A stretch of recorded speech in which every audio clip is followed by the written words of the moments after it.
That's what you all do. You all literally build America. You keep our economy strong. You keep our country moving forward. So thanks to you all for what you do every day, getting out there, getting after it, and building our great nation. Thank you all.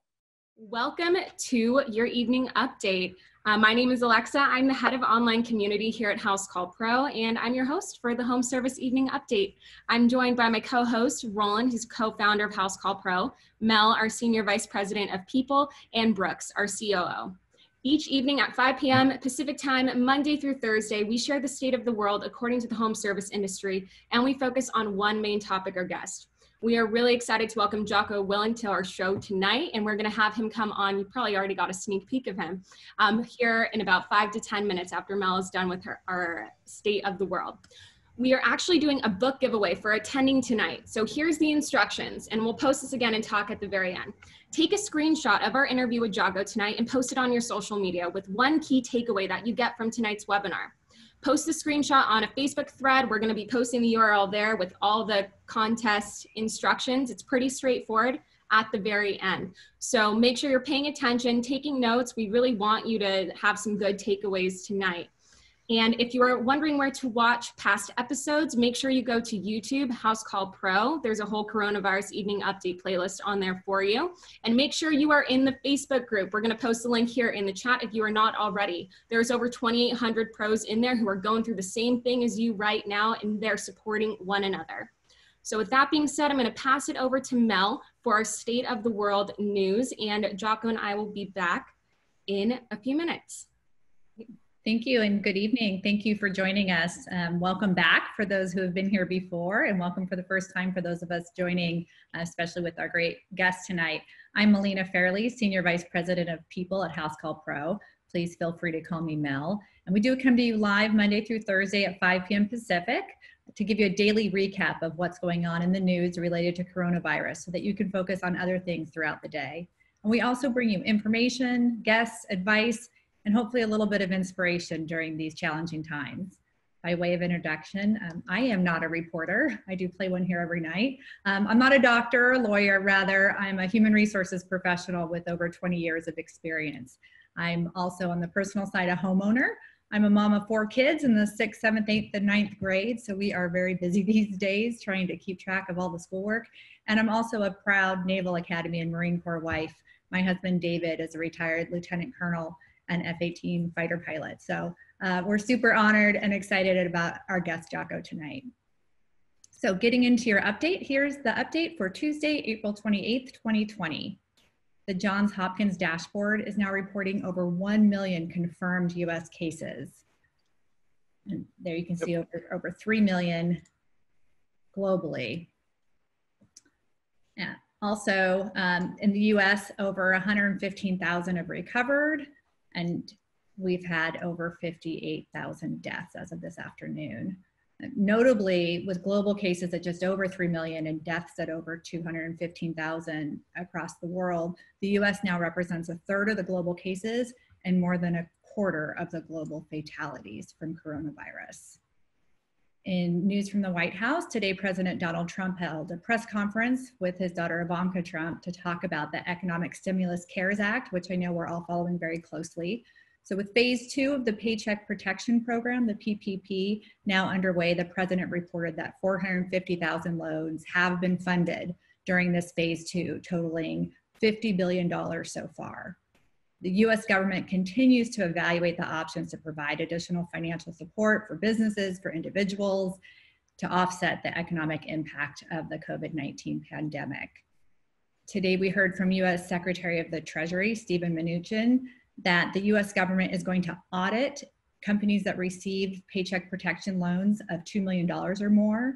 So the economic stimulus effort was designed to provide financial support for small businesses, which I know many of you have received or are anxiously awaiting. However, reports have emerged since the initiation of the program that larger companies, including some nationwide restaurant chains and hotel chains, have received some fairly sizable loans, while many small businesses, like many of you, have not been able to access the emergency funding. So we'll see how that progresses. Mnuchin also reported at the White House that more than $120 million in those direct economic impact payments have been direct deposited to taxpayers at this time. Yeah, and if you guys want to check, we're going to post a link here. This is irs.gov official website, but we'll post this link here. And through here, you can actually check and see what the status is of the economic impact payment here. And so when you go through here, it's going to have you answer a whole bunch of questions from your previous tax documents, and then you can go in and get kind of your results and figure out what the status is. So if you go through there, we'll post a link. Really easy to just do it, just to check on the status. Yeah, irs.gov, get my payment. So you can check that. They update it overnight, every night.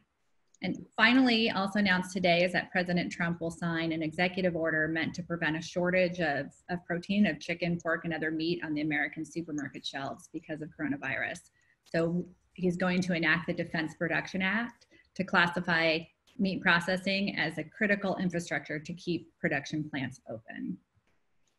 Roland? And for those of, yeah, and then lastly, for those of you that weren't here yesterday or last couple of days, we released the Trades Health Index. This is a trailing and leading indicator of the jobs, specifically in the home services place. The blue line is 2019, the red line is 2020. And in the last 2 weeks, it looks like we've been seeing a trend upwards. So if you want to go in here and check what your specific industry is doing, as well as what state, then you'll have some extra data that you can act on. So we'll post this link here, but make sure you check on this. This gets updated weekly for you guys. Awesome. Thank you so much, Mel, for our news update. We will see you back here tomorrow, same time. And I'm going to ask Jocko to start his video once more.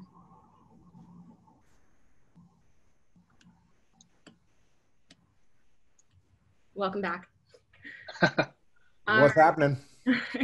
So we are so excited to welcome Jocko Willink to our show tonight. Jocko is a retired Navy SEAL, podcaster, author, and keynote speaker. So he's here to break down the concept of extreme ownership and the mindsets for victory according to the home service industry. Jocko, welcome. Glad you're here. Last week we had Mark Cuban on. We're really fortunate to have him join, and I did a terrible job of setting him up to understand who our audience really is. And so, Roland, do you mind giving a 1-minute overview of who the audience is on the show tonight, so at least Jocko has a sense of who he's speaking with? Yeah, definitely. Thanks again for coming on tonight, Jocko. Obviously, we built this nightly webinar as a public service for the local SMB community, specifically our customers who are home service professionals like HVAC, plumbers, electricians, GC. Either they're owner operators and they all the way up to 20, 30 person companies, so they can get pretty large. And what's been interesting is they've always been essential businesses to us, and we know that in just the history of humanity, but recently the government classified them as such. So that's kind of the types of pros that we're dealing with. Obviously, the pandemic struck the US. It was really hard. It was really sudden, and it put a lot of them in this fear-based mindset just because of the severity of it. And so our mission with this nightly webcast is just to help collect as much information that's out there coming from the federal government, the local government, like Mel said, banks, and people such as yourself to simplify it and really make it easy for them to prioritize and then make it actionable. So we're doing this to help get them moving forward and getting back to thriving. So thanks for coming on, and Brooks can ask you some questions and then we'll switch off. Well, thanks for having me. Appreciate it. All right, so Jocko, here are the 3 topics we'd love to cover tonight. Hope this works for you. First one, you've had a successful career to say the least, first as soldier, then as business owner. Big believer in the benefit of studying the attributes of successful people. So we'd like to understand what really makes you tick if we can. Talk a little bit about leadership. Our pros right now are carrying, in many cases, just the weight of the world on their shoulders, or taking care of their families, their team, trying to serve the community as well. So ask a couple of questions about how to be a successful leader in good times and bad. And then I know that Alexa has a few questions from our audience as well. We'd love to be able to take a few of those if we can before time is up. Is that a fair deal? Awesome. I'm standing by. All right, good. All right, so you've had this incredibly storied career, right? Lieutenant Commander of the Navy, you lead SEAL Team 3, Task Unit Bruiser. You're the most decorated Special Operations Unit in the Iraq War. You're awarded the Silver Star, the Bronze Star for your leadership and valor in Iraq. And as extraordinary as that is in a 20-year period, then you go on to start your own company, and you've had a good run, to say the least, on that front. You write a book that changes the world for a lot of leaders like myself. It entirely changed my mindset with extreme ownership. And then I never cease to be inspired by your 4:30 or 4 a.m., but 4:30 Instagram with a picture of your watch and usually some pool of sweat around the workout you've already completed, while most people, although this crowd gets up early, not the rest of the world per se, and there you are already into your day when most people are halfway through their dream cycle, the REM cycle. So tell me, what's your superpower? What's the secret to your success? What makes you tick? I'd say that I have no superpower. The only thing, and a matter of fact, maybe my superpower growing up was that I didn't actually have a superpower.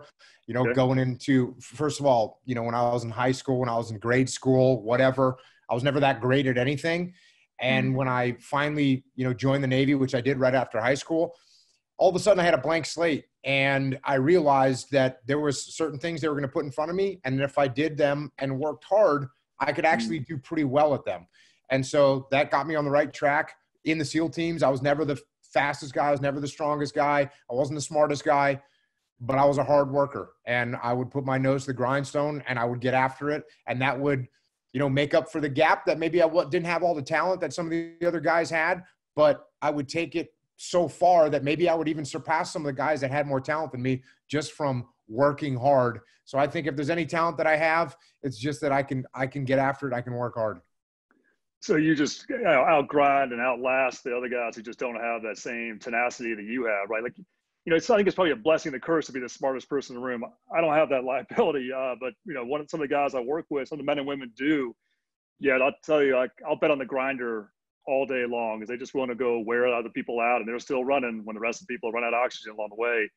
So that kind of leads to the discipline then of daily habits. Again, I see you're up at 4 o'clock every morning, already working out, 4:30, and good sort of tight, terse messaging to get people up and going. What are the daily habits that you think would be helpful to share with our audience here? Like, what do you think will inspire them? Well, you know, first of all, it doesn't look, I get up early because I like to get stuff done that I know if I push to later in the day, it might not get done. Because if you wait till the afternoon to exercise, well, then the afternoon, you know, you get a client, something goes wrong, you have a problem, your kids get sick at school, whatever happens, and you have to interrupt what you want to do to go take care of business. And that's what everyone gets sucked into that. So I like to get up and take care of things that are mandatory for me to get done every day, whether that's working out. Yeah, I do that every day when I wake up. Maybe it's some important deadline that I've got to meet. So I'll get that knocked out in the early morning before the day starts for everybody else. So I'd say the most important habit for me in terms of living a disciplined life is to get up early. And look, there's people that aren't morning people, and I get that. But, you know, if you get up 45 minutes, a half an hour, an hour earlier than you normally do, you will be shocked at how much you can get done in that time period. You'd be surprised how much stress it takes off the rest of your day, about how much you can set up the rest of your day to function better. So discipline for me is the most important characteristic to have. And at least in terms of like personal getting stuff done. Mm-hmm. And then I think if the one way that no one wants to hear of starting on the discipline path is to wake up early. Yeah, that's interesting. That's a habit approach. Is it one of the habits, do you invest in your mind? And I ask that question because the learner mindset is something I've been thinking a lot, reading a lot about lately, is that not just in my physical self and my well-being, but what am I doing to invest in my mind? Because look, if I got this weight on my shoulders of all these people that are dependent on me, looking for leadership, looking for decisions, then I've got to be able to, I think, keep investing and cultivating my experience, my mindset, my knowledge. Do you have a habit that's along those lines? Like, what do you read and what do you listen to? Because I know you're a student of history and particularly military history. What about you? Like, what do you invest in to enrich this part of you? Well, you know, I have a podcast that I do, and if you want to know what I read, I've read a lot of books. I read them. I cover them on my podcast to keep, you know, and that definitely keeps me thinking about leadership all the time, keeps me thinking about decision-making, keeps me thinking about the laws of combat and how they apply to everything in life. So from a learning perspective, having an open mind all the time is how I exercise my brain to get smarter. And just doing the podcast, answering questions for people, working with clients. I have clients, you know, a leadership consulting company. So when they're having issues, working through their problems with them, that keeps me sharp. I mean, obviously writing books, I've written a bunch of books and I continue to do that. So yeah, if you don't exercise your brain, it's not going to be as sharp as you want it to be when the time comes to make critical decisions. it's amazing the discipline and listening to your podcast and the preparation that you go through, and the way you take a book and deconstruct it and be able to quote out the pieces and get a story and feedback and the color that went into that IP. It's just remarkable. So clearly you're doing your legwork there, and you seem to really enjoy it as well. Like there's a certain poetic quality to that podcast, as hard hitting as it is. There's something that's really interesting in how you present that information. So I want to know, I really appreciate that. I'm sure a lot of people think about, hey, I can invest in my physical self and I can invest in my mental self just to be better than I am today than I was yesterday. Roland, I think you had a question in mind. Do you want to bring that out? Yeah, definitely. So Jocko, you've got a lot of experience. You're teaching a lot of different people all the models that you've had a lot of success in. What things do you think are really transferable to our pros? There are obviously millions of them out there that contribute a huge amount of the GDP just of the United States here. You know, they're taking care of the families, their teams, their communities. When you're thinking about some of the things, whether from the leadership side, for the discipline side, what are some things that you think they should be focusing on? Maybe a couple of things that they should really be focusing on in kind of times like these. Well, for one thing, it doesn't matter if you're a construction guy, if you're HVAC, if you're on a manufacturing line, if you're in the financial world, if you're on the battlefield capturing and killing bad guys. Leadership is leadership, and it doesn't matter what situation you're in. The leadership principles that I talk about all the time apply to any leadership environment. And what's interesting is we have clients in every one of these industries. And as this COVID-19 has rolled out and caused all these problems, there's been people that we've been working with for a couple of years, and they've done really well with the principles that we've taught. And they've gave us feedback that's like, wow, this stuff really works. It's like it worked for them before, but now that they're in a critical situation, they realize how important leadership is. So what are a couple of things? I mean, obviously, number one, extreme ownership. This idea that you're not going to put the blame on anybody else. You're not going to point your finger. You're going to take ownership of the problem and you're going to solve it. And that's something that if you have that for yourself, it will start to spread throughout your organization. And when your organization is a bunch of people that take ownership of problems and get them solved, this is going to improve your life, your business, and everything you do. So, you could look at any construction site and you could play how this, you could role play how this would go on any construction site. There's some problem. The wood didn't show up on time. And the framer says, oh, sorry, boss, wood didn't show up on time. Not my fault. Well, if that guy instead says, hey, you know what, boss, I don't think I ordered it early. Well, first of all, you're not going to bring that subcontractor back again, right? Hey, sorry, boss, wood didn't show up on time. There's nothing I can do about it. Okay, thanks. You're never going to work for me again. If I got a guy that says, hey, you know what, wood didn't show up on time. I don't think I ordered it enough. Here's what I'm going to do. I already talked to my guys. We're going to work through Saturday and Sunday. We're going to get this done. My fault. We're going to get you caught up. I'm going to hear that guy and say, you know what? You're coming on my next job as well. So little examples like that. The person that takes ownership actually solves problems. The person that points fingers and blames other people never gets problems solved. So first and foremost, get your team, starting with yourself. It starts with yourself to start taking ownership when things go wrong. Same thing, we get a situation like this. Now, when you have something like COVID-19, people think, well, how can I take ownership of that? This is a virus and there's nothing I can do and the government's shutting us down. What you can actually take ownership of is how you respond to it. What are you going to do? Are you going to curl up into a ball and cry? Or are you going to look around, see how you can adapt your mission, see what you can make happen, see how you can overcome the challenges that you're facing? That's what you can control in a situation like this. And like I said, it applies to any leadership scenario. So I have a question for you. Let's talk about how you instill that in your employees. Obviously, it starts with yourself first. What are some tactics to get your employees to take ownership over their job? Well, the best thing that you can do is take ownership yourself. So what does that look like? We'll use the same example. I show up on the job site and I look at my framer and he says, you know what? Hey, sorry, boss, wood didn't show up. Instead of me saying, yeah, you're horrible, you failed, this is your fault. Instead, I say, hey, you know what? I probably did a bad job emphasizing how important it was that the wood shows up so we can get this framing done in time before the wet season comes. That's my fault. What can I do for you right now to make sure we can get caught up? Right? So instead of me pointing my finger, I take ownership of the problem. And I'm actually asking, what can I do to help overcome this problem? Instead of, as soon as you point your fingers at people, they get defensive. And, if I go, hey, hey, Brooks, you didn't have the wood here. You didn't order it. Brooks goes, well, you didn't tell me what the schedule was and I didn't know. And we didn't get the check in time. And all of a sudden it's just a blame game. So if you want people to take ownership yourself. That's how you start it. Pointing fingers is just going to do the exact opposite. That is the exact opposite of what you want to do. It does indeed. Yeah. I feel like obviously as part of good leadership comes, how do you become respected? And, how do you show them the respect so that way they respect you back? Are there things that you've learned to aid this process? Because obviously someone needs to lead and make the decisions, get the customers, do all that. And then there's obviously execution of the work. How do you go about the best way of building that mutual respect? Yeah, it's what you want to use is you want to use one of the most underrated tools in leadership, and that is your ears. People think because I'm in charge, I need to stand up and start barking orders and telling everyone what to do.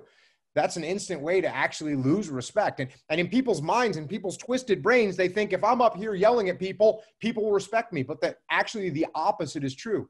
When you sit down and say, hey, we need to get this framed up. What do you recommend? How do you recommend the best way we get this done? Okay, well, the guy realizes you're going to listen to what he has to say. Now he's going to listen to what you have to say. So if you want to get people to respect you, you have to respect them. And one of the best ways to do that is to listen to what people have to say. Hey, Jocko, let me ask you a question. When you were your younger self, did you have that discipline to ask questions and be that thoughtful leader through the line of questioning versus the telling? Or is that something, a skill you developed later in your life? Well, luckily for me, when I was younger, I wasn't in a leadership position inside of a SEAL platoon. And so instead of me sitting there and figuring out how I was going to lead, I was observing, I was watching how my leaders led. And I realized very quickly, actually it was about 3 years into my SEAL life that I had a platoon commander that everyone respected and admired and wanted to follow. And one of the things that I noticed was he listened to what we had to say. And that cued me in, that his humility made us want to follow him. The way he gave us, instead of barking orders of what he wanted us to do, he would actually say, hey, how do you guys think we should do this? And that kind of listening and respect is what grew our respect for him and made us want to listen to him. So I got really lucky in the fact that I had some great leaders, and I actually had bad leaders too. Like I said, they taught me a lot. As well. I'm happy that I had horrible leaders that barked orders, didn't listen, so that by the time I was in a leadership position, I realized what good leadership was about. Did you start to seek that? In the military, you probably had that delivered to you. Did you start to seek it out at any point in your life or even within the military construct? Did you go find people that you wanted to learn from and be intentional about that? I'll say that with some context. I've been a big advocate. I've been really blessed to have good mentors all my life, but I've been intentional about it. I wasn't when I was younger. I thought I knew everything when I was younger. And somewhere along the way, I'm like, I don't know shit, really. So let me go find people who actually do know what they're talking about. I'd go seek them out. I'd have the conversation. I'd say, hey, look, here's what I'd love to gain from you. And here's what I can give back, or I'll pay it forward. And I became intentional about it. Did you do the same thing in your career or no? No. Let me expand on that. So in the SEAL teams, I'm giving you a little bit of a hassle. In the SEAL teams, they have a phrase. It's called your Sea Daddy. And what that means is you might get assigned to Sea Daddy, or someone just kind of might take you under their wing. And it's very unofficial. It's almost, even with that name, you can tell it's kind of made fun of a little bit. Right. But the practical reason is there. And that is, as a young SEAL, you need to learn. And there's a lot of stuff that you need to learn.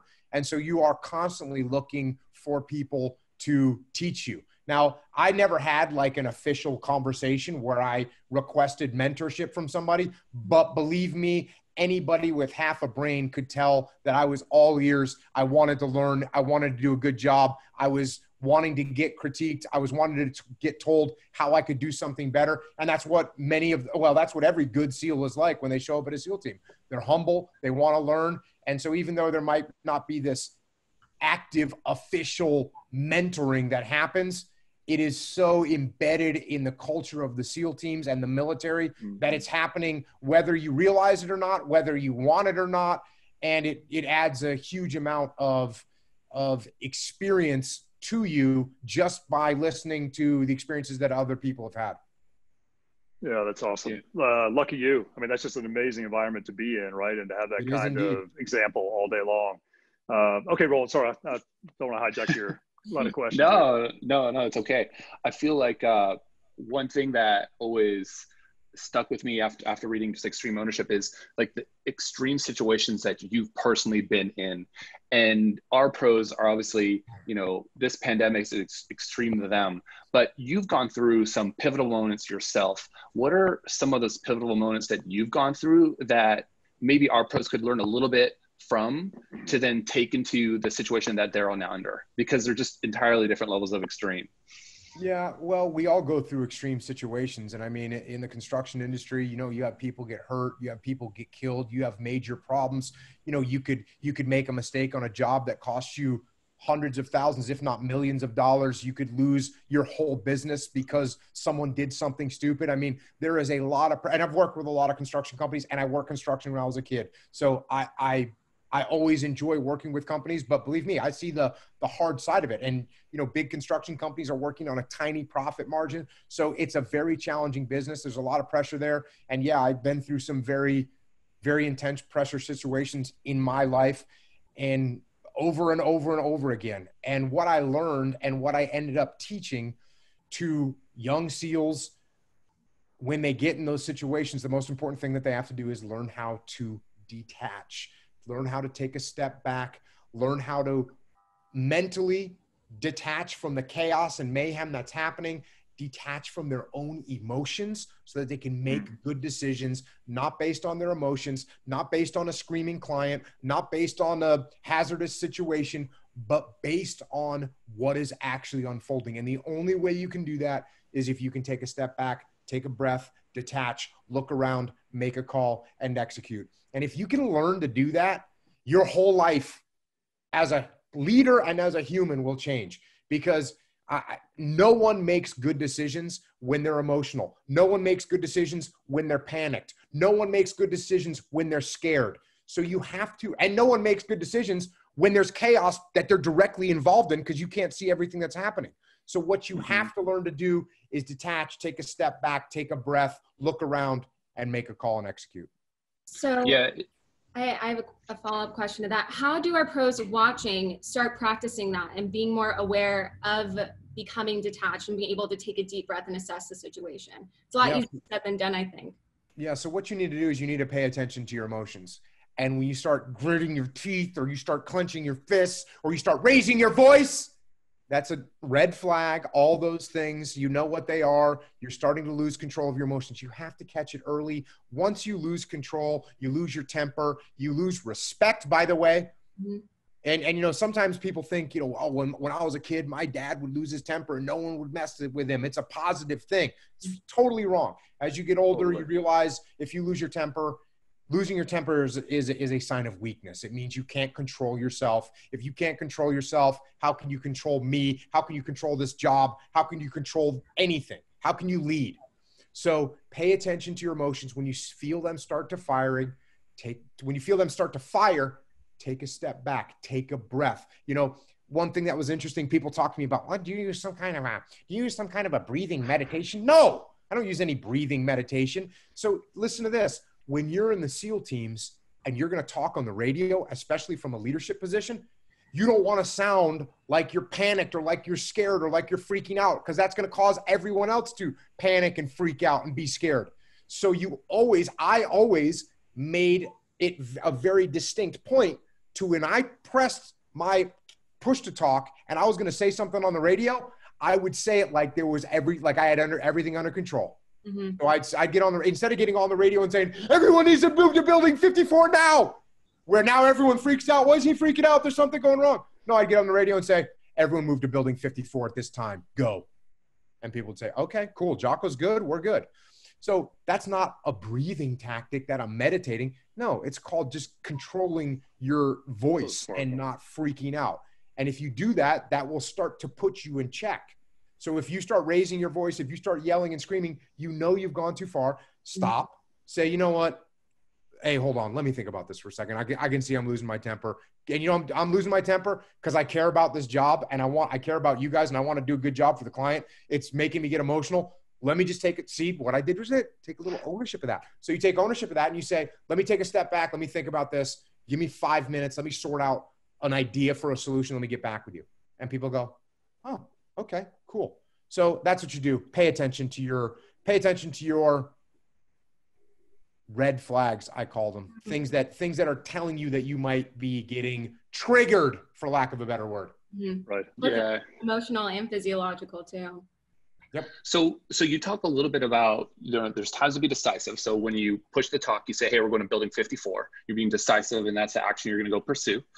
And then you talk a little bit about making iterative decisions. So how can you learn a little bit more as you kind of go from one place to the next, right? As you get closer to that goal. How do you relate that maybe to, these HVAC, these plumbers, these electricians, as they're in a world right now where there's just a lot of uncertainty? And when do you apply either one or the other or both? Like, how do you think about that?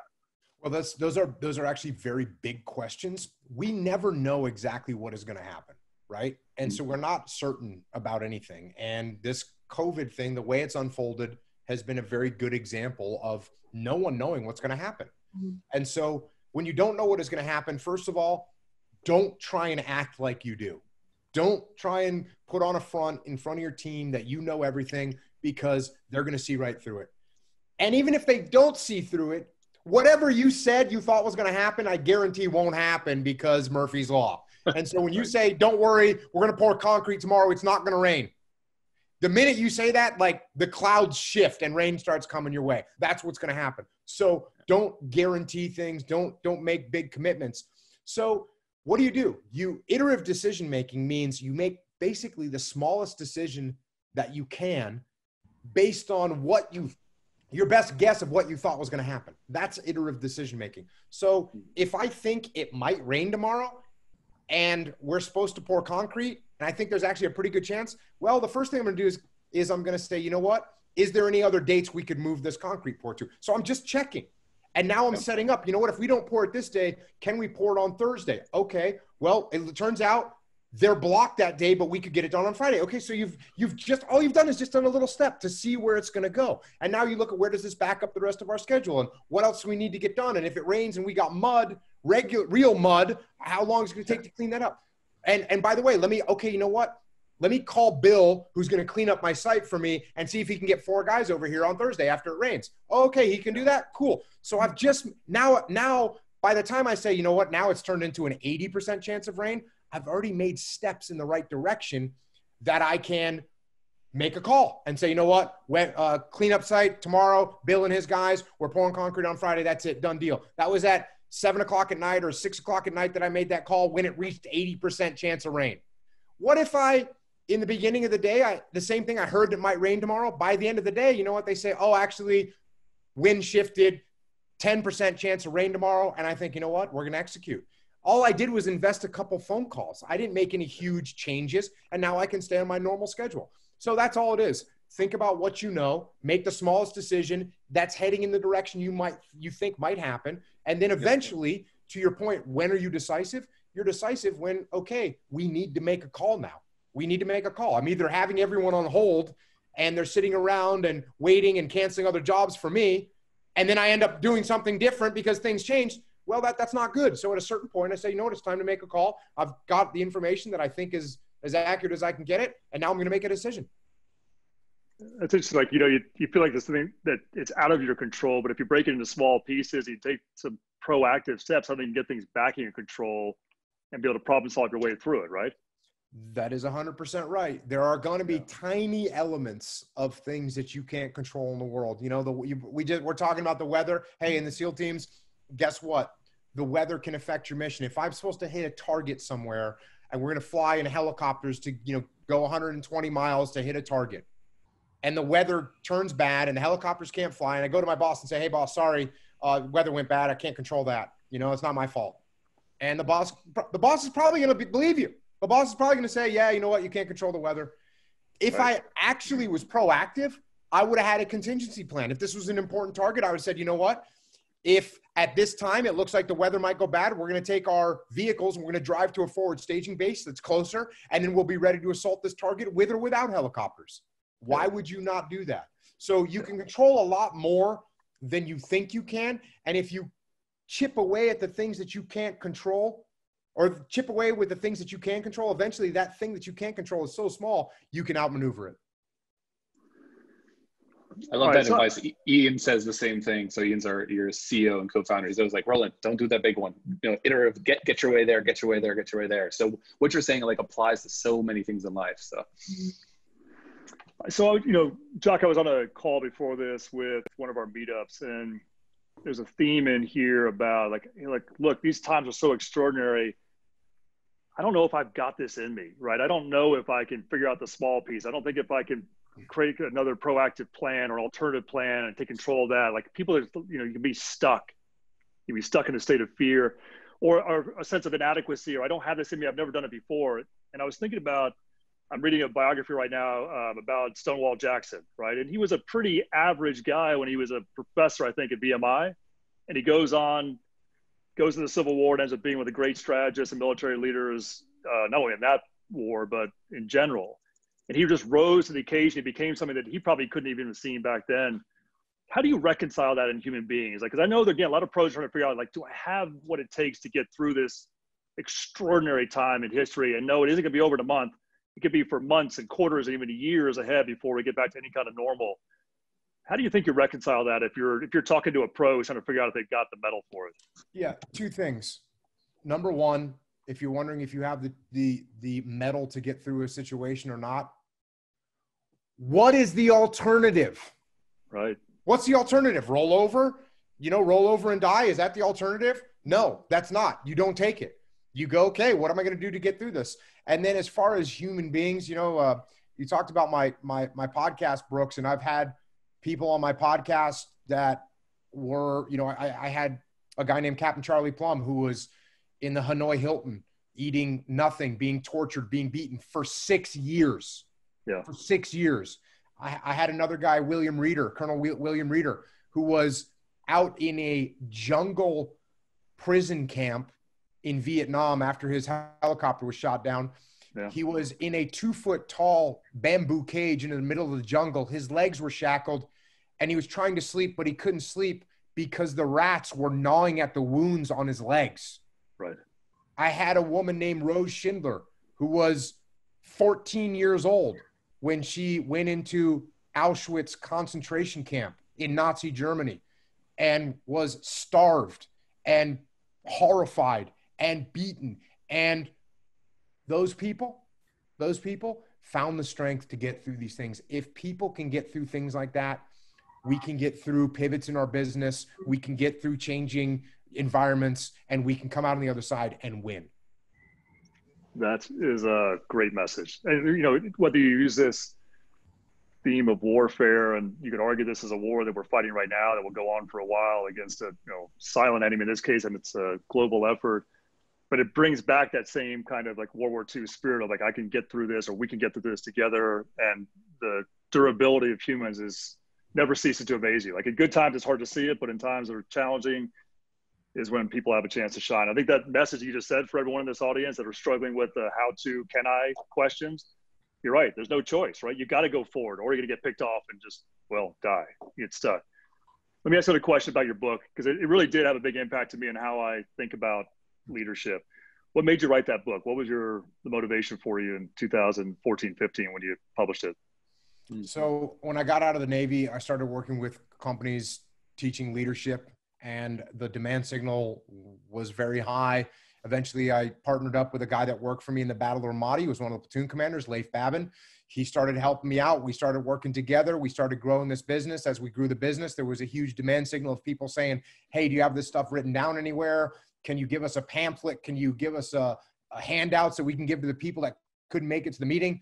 Eventually, we looked at each other and said, we better write this stuff down for the civilians. Mm-hmm. And when we did that, you know, a literary agent got a hold of it. It was a friend of Leif's and said, you know, this is stuff that we could actually, you know, that she could sell to a publisher. And we kind of went, well, okay, go ahead. And she did. And it turned out to be a pretty well accepted book. You could say that. To say the least. Not only that, but you built a business around the message, you know, that idea of just extreme ownership and decision-making and leadership. And you've built a phenomenal brand around it and just changed people's lives again. So I'll say personally, thank you. And I know many others say the same thing. Why don't we go over to some questions from our audience? Sure. And Alexa, do you want to go through a few of those when we have some time, and then we have a couple more things to wrap it up, and we'll go from there. Alexa? Absolutely. So we have a bunch of really good questions, both from Facebook and from our Q&A section here. Remember to upvote the ones you want to see on Zoom answered. So our first one is from Ben Perez. Do you have any recommendations on how to motivate staff while also taking care of their personal fears and struggles right now? Yeah, if you want people to be motivated, which is not a word I'm hugely fond of, but I understand where the question is coming from. Mm-hmm. The best thing that you can do for human beings, and look, we can all pay people money, right? And that is certainly incentivization of getting them to do something, is to give them compensation, to pay them money. It's interesting, in the Navy, I could never give anyone a pay raise. I mean, I guess every 2 or 3 years I could get someone promoted one level. Other than that, it's basically communism, where they're going to get their paycheck. And it doesn't matter what they do or what they don't do. As long as they don't completely mess things up, they're going to get paid doing the minimum. They're going to get the same as someone that's working their tail off. So how do you, quote, how did I motivate these people? Well, what I figured out, and I figured out from my own experience, is the best compensation, the best motivation that there is for any human being is to give them more control over their own destiny, give them more control over their life, give them more ownership over what they're doing. And so when you say to someone, hey, here's the mission I want you to accomplish, here's the people I want you to take, here's the vehicles I want you to use, here's the weapons I want you to bring, here's the method of entry I want you to use to get into the building, here's the route I want you to take to get to the building, here's the route I want you to take home to get back, and this is what time I want you to be there for the debrief. If that's what I do, it's very difficult for someone to take ownership. All I did was bark a plan at them and expect them, like robots, to go and execute it. Well, people aren't robots. Mm-hmm. So instead of saying all that, I just say, hey, you know what? Here's the mission that we got to get accomplished. Why don't you figure out the best way you want to get it done? And then when they come back to me with a plan, maybe I got to adjust it a little left, a little right, but it's a plan that they have ownership over. Mm-hmm. And it's a plan that they now control their own fate and their own destiny. So if you want to bring people on board, if you want them to get engaged, if you want them to take ownership, you have to give them ownership. If you want them to get motivated, the best way to do that is to let them run with their plan, with their ideas. Let them go out there and execute. That's the best way that people take action based on being motivated. Yeah, I feel like one thing that you say is that, people are a little afraid when it's not their plan. So when you let someone make the decisions for what to do, it's okay if it's 80 to 90%, maybe as effective as it would be. Like, that's okay. That's probably like the best case scenario. Whereas, maybe if it's 50% of what, you had thought in your head, maybe you guide them a little bit. What do you tell them when it's not at all a good idea and you can see them, they're about to like go drive off a cliff? Yeah. I'll say, hey, the one thing that's great about a horrible plan when someone's briefing it to you is that it's so bad. It's not 6-1, half dozen the other, where I'm looking at Roland going, Roland, I think my way is a little bit better. And you could argue with me that your way is better. And all of a sudden we're doing this. When you come with me with a plan that is a disaster, I go, hey, Roland, you see what's going to happen if you go down this road that has a cliff on it, right? And you go, yeah, I see that. And I go, hey, you know what? Let's do me a favor. Go back to the drawing board a little bit. Think about this, that, and the other thing, and just try and readjust. I like your original idea over here. Just some of this stuff. Maybe tune that in a little bit and cover these couple issues that it looks like are pretty evident, and then come back to me. We'll take another crack at it. So it becomes an opportunity for me to talk through the problem with you, not scold you, not tell you you're stupid, but just say, hey, here are some other things to think about. Can you take another crack at it? Yeah. That way they still feel like they have ownership, right, of the process, and they're not being squelched, like their voice still matters. Even if it's an immature idea, you can help get it there over time. They start to gain confidence over time, right? And it's not that they just feel like they have ownership. They actually have ownership. Yeah, they that's good. actually have ownership. And that is an important distinction, because if all I'm doing is getting them to do my plan and making them somehow weirdly obey me, that doesn't work, Right. And that happens all the time. You get someone that's someone that barks orders all the time or won't take any input. No one likes working for those people over a long period of time. because they want to have control over their own destiny. Now, can you take that too far? Yes, you absolutely can. And that's why the next book I wrote about leadership was called The Dichotomy of Leadership, because sure, you don't want to be micromanaging everything, but if you don't tell your folks what the goal is and what they're trying to get done and what the parameters are and why they're doing something, then they're not going to have any vested interest in making things happen. So you have to be careful. You have to be balanced about how much guidance you give. You don't want to over guide and micromanage, but you also do want to give input so that people understand what it is they're trying to get done. Yeah. So it's that line of, it can't be laissez-faire, just do what you want. It's got to be, no, here's the goal. Now go get a plan and let's go work on it iteratively together until we get to a good outcome. And then we can own it and have accountability as we go on the other side of execution, right? Really good. Right. Okay. That is what I've written a bunch of books at, right there. So let's talk about having this influence over those who are not our direct reports. So let's say clients or customers. This question is from Kyle Engel. He's a former Army Scout and Iraq vet. His business is actually doing great right now, but it's slowed down significantly after businesses have started to close. So what is the best strategy to continue to inspire our locations or partners, so their customers, to get back into the grind and not rest on their past successes? Yeah, well, when we want to build relationships with people and get people doing what we want them to do, the best thing to do is actually, instead of saying, hey, I need you to do this, this, and this, is to say, hey, how can I help you? What can I do for you? What can I do over here?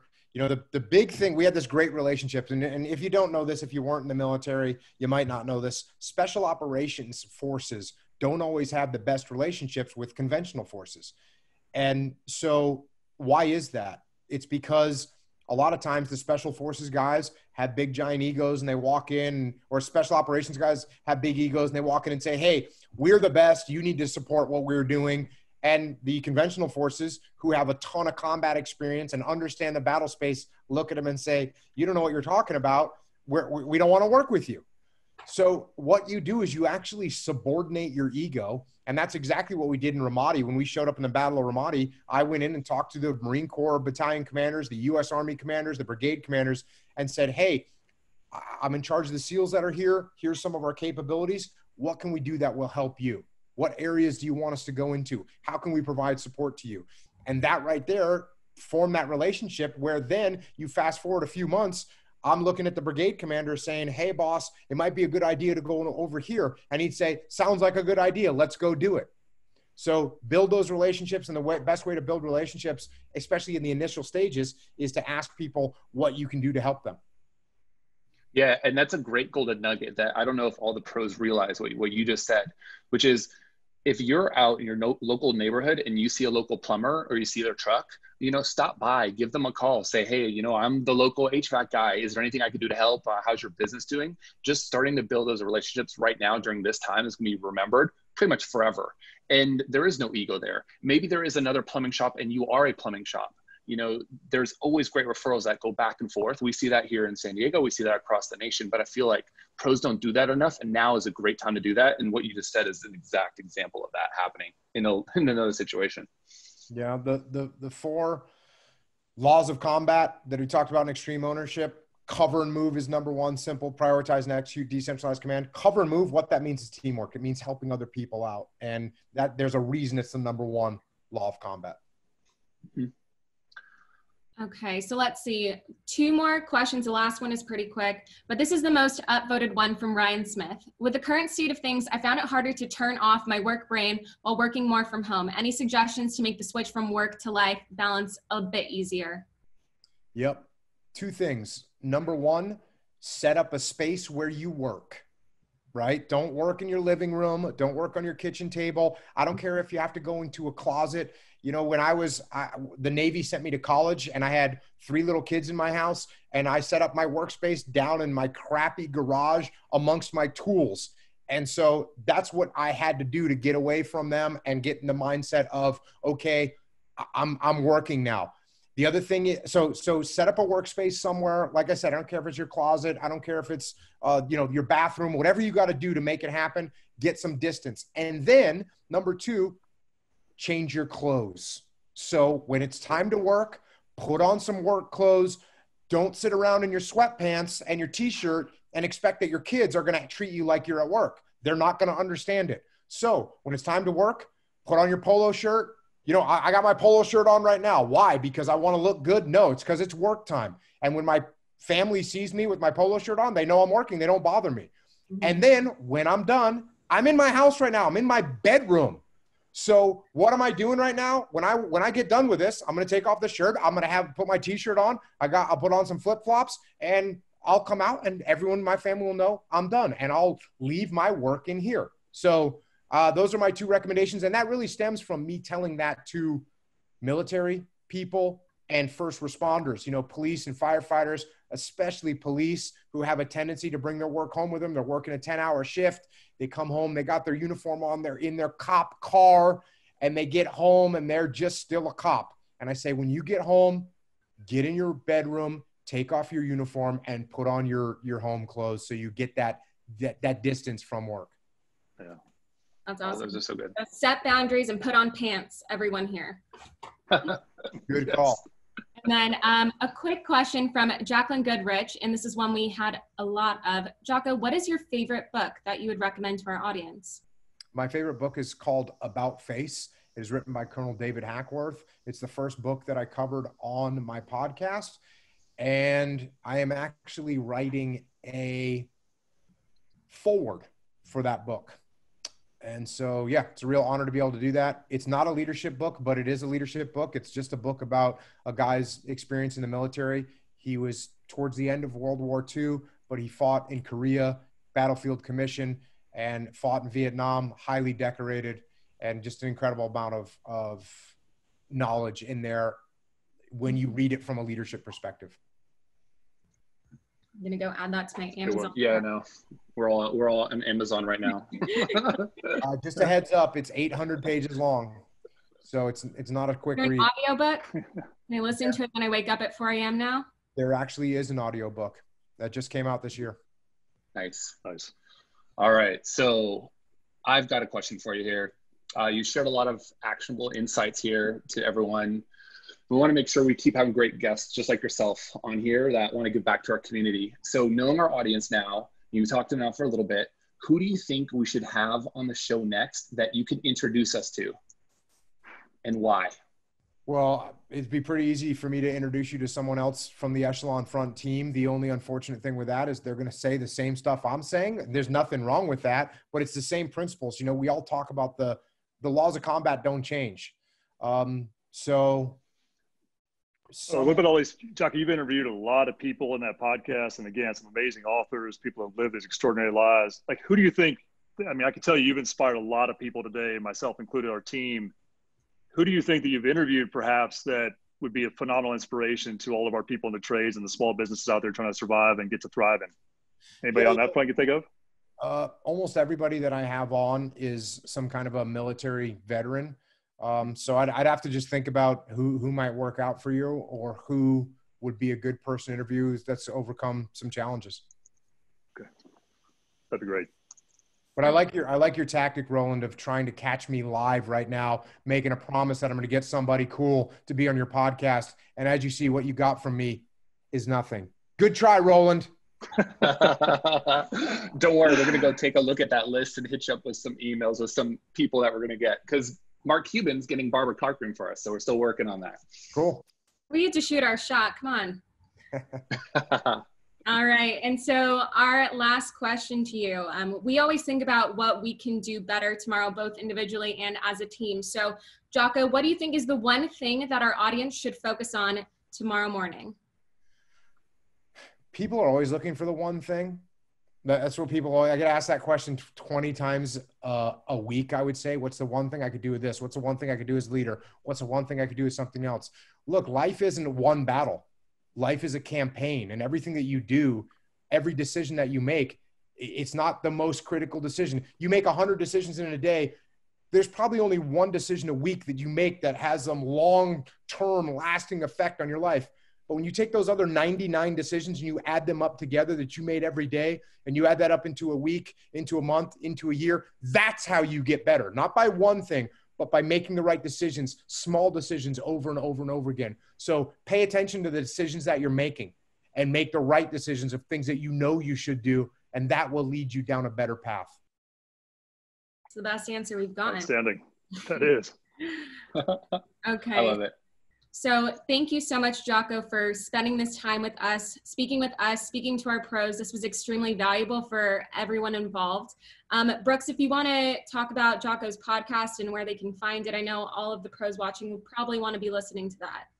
Yeah, you're in the 200s now at this point, right on your episodes. And yeah, I mean, I just think it's something that will change the way you look at the world. Just listen to these stories. And the way you deconstruct other people's work and let them bring the life and the story out of it in ways that are just unbelievably inspiring. I mean, everyone can benefit from listening to that podcast.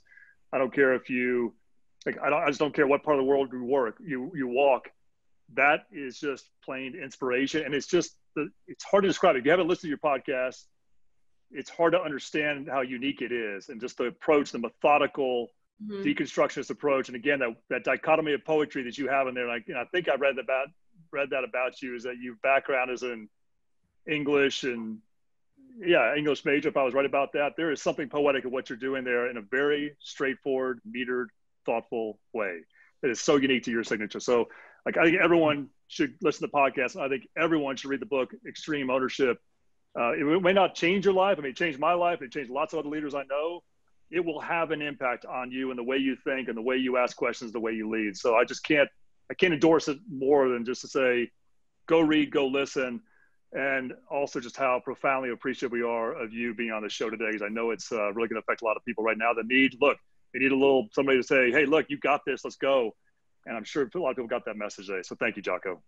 Well, I appreciate you guys having me on, and also just to all the pros that are listening right now. I talk a lot about what the military does for our country, but I'm going to tell you right now, the strongest force that we have in America is our economic force. It's the building of our economy. And I know that everyone that's on this call right now, that's what you all do. You all literally build America. You keep our economy strong. You keep our country moving forward. So thanks to you all for what you do every day, getting out there, getting after it, and building our great nation. Thank you all.